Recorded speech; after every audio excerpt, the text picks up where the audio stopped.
আসসালামু আলাইকুম ভিউয়ার্স, সবাইকে মা কিচেনে স্বাগতম জানাচ্ছি। ভিউয়ার্স, আজকে আমি আপনাদের তৈরি করে দেখাবো ডিম বিরিয়ানি। এটা ঝটপট কিভাবে ঘরোয়া উপকরণ দিয়ে আপনি বাসায় তৈরি করতে পারেন এই ডিম বিরিয়ানি, সেই রেসিপিটাই আজকে দেখাবো। চলুন দেখে নিই ডিম বিরিয়ানি তৈরি করতে আমার কী কী উপকরণগুলো লাগছে। এখানে আমি 4টা ডিম নিয়েছি, সেদ্ধ করে খোসা ছাড়িয়ে নিয়েছি। আমি এখানে নিয়েছি 2 কাপ পরিমাণ চাল, মেজারমেন্ট কাপে হাফ কেজি চাল হবে, 2 কাপ পরিমাণ চাল নিয়েছি।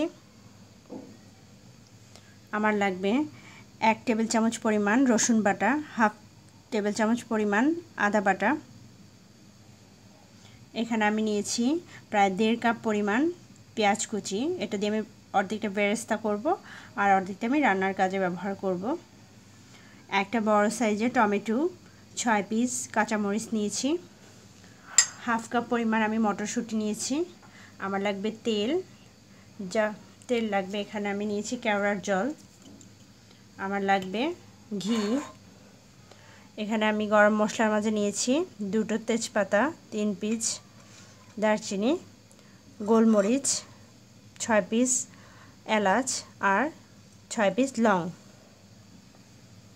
আমার আরও লাগছে এখানে স্বাদমতো লবণ, 1 চা চামচ পরিমাণ শুকনো মরিচের গুঁড়া, হাফ চা চামচ পরিমাণ টালা জিরার গুঁড়া, পিঞ্চ পরিমাণ আমি নিয়েছি এখানে জর্দার রং। এটা আমি দুধের সাথে মিশিয়ে বিরিয়ানিতে ব্যবহার করব, আপনি চাইলে স্কিপ করতে পারেন।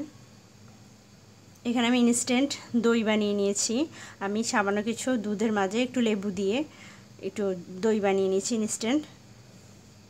আমার লাগবে এখানে 4 টেবিল চামচ পরিমাণ দুধ। এটার সাথেই আমি জর্দার রংটা মিক্স করে আমি বিরিয়ানিতে ব্যবহার করব।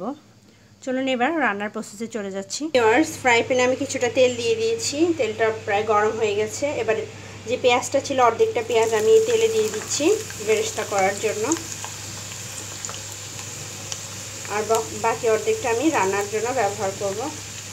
ভিউয়ার্স, দেখতে পাচ্ছেন বেরেস্তাটা প্রায় কমপ্লিট হয়ে গেছে। এটাকে আমি তেল থেকে ছেঁকে একটা বাটিতে তুলে নিচ্ছি। এবার এই বেরেস্তা ভাজার যে তেলটা আছে সেটার মাঝে আমি মশলা দিয়ে দিব। আমি তেলটা অর্ধেক পরিমাণ কমিয়ে নিয়েছি। এর মাঝে আমি মশলা দিয়ে দিচ্ছি, রসুন আর আদা পেস্টটা দিয়ে দিচ্ছি।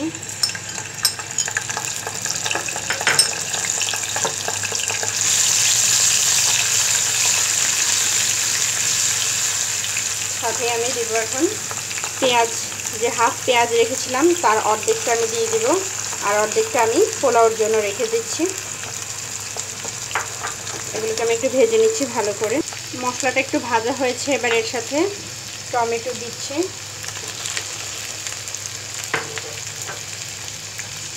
সাথে আমি জিরা, হাফ চা চামচ জিরা গুঁড়া আর 1 চা চামচ লাল মরিচের গুঁড়া, স্বাদ মতো লবণ দিয়ে দিচ্ছি।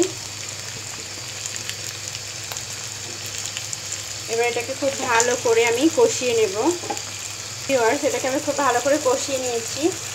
এবার এর সাথে আমি দিয়ে দিব ইনস্ট্যান্ট যে দইটা রেখেছিলাম সেটা আমি এর সাথে দিয়ে দিচ্ছি। এটা 1/4 কাপ পরিমাণ আছে।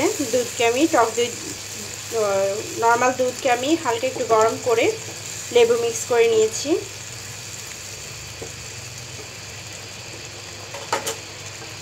কাঁচামরিচ দিয়ে দিচ্ছি আমি 4 পিস।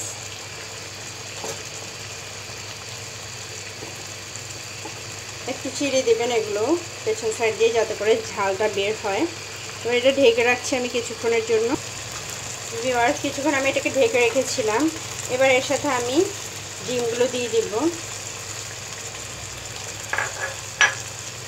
ডিমটা দিয়ে এটাকে আমি আবার ঢেকে রাখবো যতক্ষণ না পানিটা শুকিয়ে একদম গ্রেভিটা ডিমের গায়ে গায়ে না লেগে যায়, ততক্ষণ এটাকে আমি মিডিয়াম টু লোয়ের মাঝে রেখে আমি ঢেকে ঢেকে রান্না করছি। ভিউয়ার্স, দেখতে পাচ্ছেন ডিমটা প্রায় হয়ে এসেছে। এই পর্যায়ে আমি কিছুটা বেরেস্তা এর মাঝে দিয়ে দিব। হাফ পরিমাণ বেরেস্তা আমি দিয়ে দিচ্ছি, আর হাফ আমি বিরিয়ানিতে দিব মিক্সড। এবার এটাকে আমি এর সাথে আবার মিক্স করে নিচ্ছি। ডিমটা হয়ে গেছে দেখতে পাচ্ছেন। এবার এর সাথে আমি কিছুটা ধনেপাতা দিয়ে দিব। ধনেপাতাটা আমি আগে ডিসক্রিপশনের সময় বলিনি, দেখানোর সময়, আপনি চাইলে দিতে পারেন বা স্কিপ করতে পারেন, তবে দিলে খুব সুন্দর একটা স্মেল বের হয়। এটা এখন আমি নামিয়ে নিচ্ছি। নামিয়ে আমি ডিমটা আলাদা করে নেব আর গ্রেভিটা আলাদা করে নেব, যাতে করে বিরিয়ানিতে পোলাওতে আমার অ্যাড করতে সুবিধা হয় রাইসটার সাথে। আমি নেক্সট স্টেপটা দেখাচ্ছি। ভিউয়ার্স, আমি একটা কড়াইতে যে বেরেস্তার হাফ তেল রেখেছিলাম সেই তেলটা আমি দিয়ে দিচ্ছি। সাথে আমি দিব 1 চা চামচ পরিমাণ ঘি। ঘিটা আমি পরে আবার নামানোর সময় দিব কিছুটা, তাই আমি এখন 1 চা চামচ পরিমাণ দিচ্ছি, জাস্ট একটু স্মেলটা ছড়ানোর জন্য। সাথে আমি দিয়ে দিচ্ছি মশলা, গরম মশলাগুলো।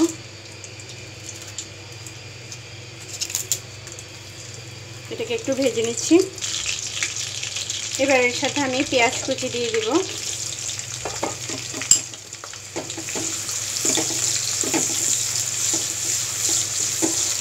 আমি দিয়ে দেবো হাফ কাপ পরিমাণ যে মটরশুঁটি রেখেছিলাম সেটা। এতে করে মটরশুঁটিটাও ভালোভাবে ভাজা হয়ে যাবে পেঁয়াজের সাথে। ওটাকে আমি কিছুক্ষণ ভেজে নিচ্ছি। মটরটা আমার ভাজা হয়ে গেছে। এবার এর সাথে আমি রাইসটা দিয়ে দিব। রাইসটাকে আমি ধুয়ে ভালোভাবে পানি ঝরিয়ে রেখেছিলাম আধা ঘন্টা আগে।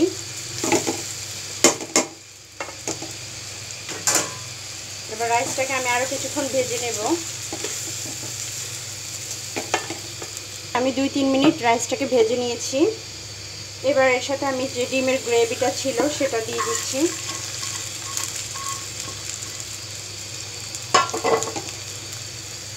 আমি এই গ্রেভিটা মিক্স করে নেব রাইসের সাথে।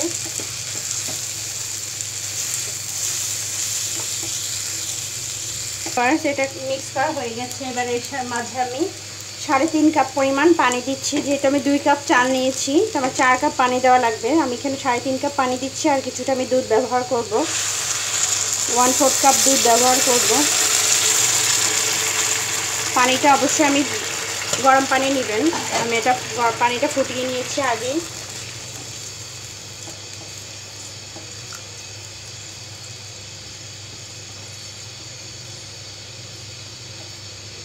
এবার এর সাথে আমি আরও কিছু লবণ দিয়ে দিচ্ছি স্বাদ মতো।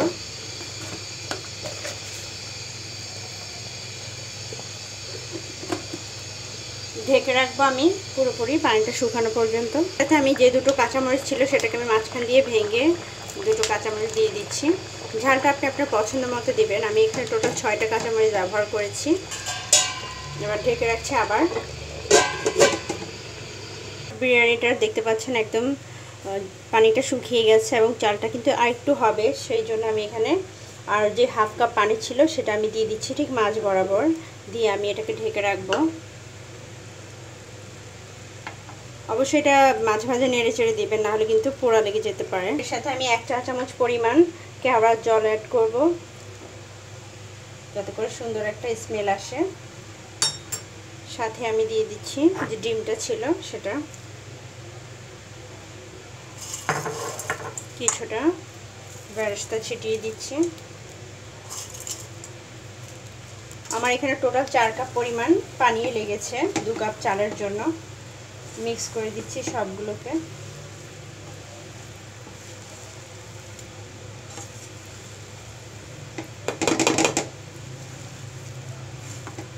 আপনি চাইলে রাইসটা এভাবে শুধু রান্না করেও লেয়ার করে আপনি এই বিরিয়ানিটা রান্না করতে পারেন, তবে আমার কাছে এভাবে বেশি ভালো লাগে, তাই আমি এটা দেখিয়েছি এই সিস্টেমটা।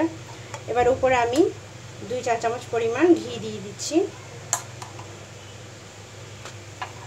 তেল ঘি আপনার পছন্দ মতো আপনি ব্যবহার করবেন। খুব অয়েলি মনে হলে আপনি এটা কমিয়ে নিতে পারেন, বা আরেকটু অ্যাড করতে চাইলে সেটাও করতে পারেন। এবার যে দুধটা রেখেছিলাম সেটাতে আমি কিছুটা জাফরান গুলিয়ে, কিছুটা জর্দা রং গুলিয়ে রেখেছিলাম, এখন আমি দিয়ে দিচ্ছি, যাতে করে সুন্দর একটা কালার চলে আসে। চারপাশে এভাবে এটা ছিটিয়ে দিচ্ছি, আর এটাকে আমি দমে বসিয়ে রাখবো। আমি পুরো রান্নাটাই কিন্তু মিডিয়াম টু লো হিটে করেছি। এখন এটাকে আমি ঢেকে রাখছি আরও 10 থেকে 15 মিনিটের জন্য, একদম লো হিটে।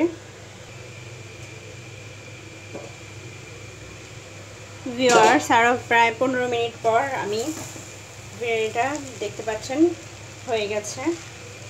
আমি এর মাঝে আরও কয়েকবার এটাকে নেড়ে চেড়ে দিয়েছিলাম। এখন এটাকে আমি নামিয়ে একটা ডিশে ঢেলে পরিবেশন করে দেখাচ্ছি। ভিউয়ার্স, তৈরি হয়ে গেল আমার মজাদার স্বাদের ডিম বিরিয়ানি। চেষ্টা করেছি ইজিভাবে দেখানোর জন্য। আশা করি আপনাদের ভালো লেগেছে। ঘরোয়া উপকরণে কিভাবে আপনি ঘরেই মজাদার ডিম বিরিয়ানি তৈরি করতে পারেন। ভালো লাগলে আমার চ্যানেলকে সাবস্ক্রাইব করবেন। সবাই ভালো থাকবেন। আল্লাহ হাফেজ। দেখা হবে পরের রেসিপির সাথে।